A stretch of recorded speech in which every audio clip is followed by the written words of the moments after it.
ошондуң айың менен күнүңдүн бир өзүнөн бүткөндөй, асман менен жериңдин тирөөсүнөн бүткөндөй, алтын менен күмүштүн ширөөсүнөн бүткөндөй, айкөл манас кабылан атпай гана журтка кеп айтат, айтканым гана тыңда деп айтатуу. Негизги ушу Манасты симилүүнү балдардан баштайлык деп чечтик. Балдар үчүн бүгүнкү күндө ушул китептерди чыгарып атабыз, дефтерлерди чыгарып атабыз. Манасыбыз аркылуу биз дүйнө жүзүндө өзүбүздүн маданиятыбызды, тарыхыбызды билдирип, бир мамлекетибизге чоң тут алып келет деген ойду таркатып атабыз. Буюрса ошол ойго жөн эле айтып койбостон ушул иш жүзүндө далилдеп, ошол эле кезде ошол акырында бир жакшы сөз бар экен, баштаганы болсо коштогону болот деп.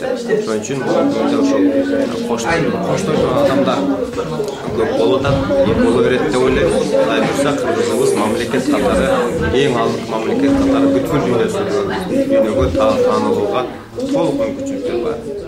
Манастардын кабинетин ачуу идеясы мында көп убакыт мурун эле бизде пайда болгон. Анан биз ошо изденип, башка мектептерден айырмаланып, ошол 21-кылымда жашап жаткандыктан бир заманбап стилдеги кабинет жасайлык деп ойлонуп дагы ушул Саякбай фондусунда сүрөтчү, дизайнер болуп иштеп аткан ушу Урмат мырза менен биргеликте ошондон идея алып, өзүңүздөр байкап тургандай, бул жерде белгилүү сүрөтчү ошо Теодор Герценин сүрөттөрүнө боек берип, түс берип, башкача жашоо берип жүргөн ошол Урмат мырзанын идеясы менен ошол кишинин сүрөттөрүн алып, анан кийин жасалгалоо иштери башталды.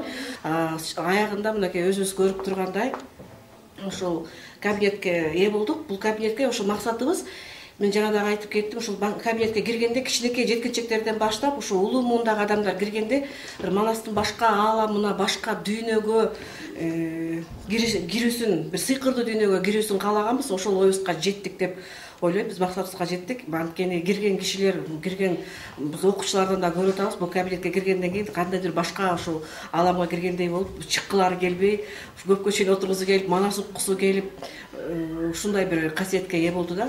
Биздин максатыбыз ушул болчу, максатыбызга жеттик.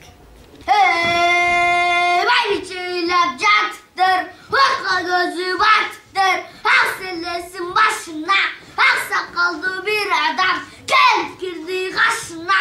Бар дегер бар Кудай, ыйлаба деди силерди. 50-нчи школанын башы ушул эжекеден башталды да.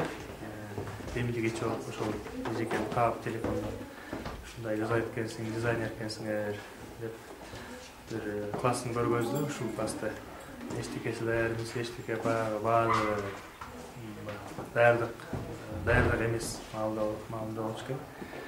Андан кийин бул жака ошо идеяларды бөлүшүп, мындай болсо кандай болот, тигиндей болсо кандай болот деп кеңешип отуруп, анан ушундай концепцияны тартууладым.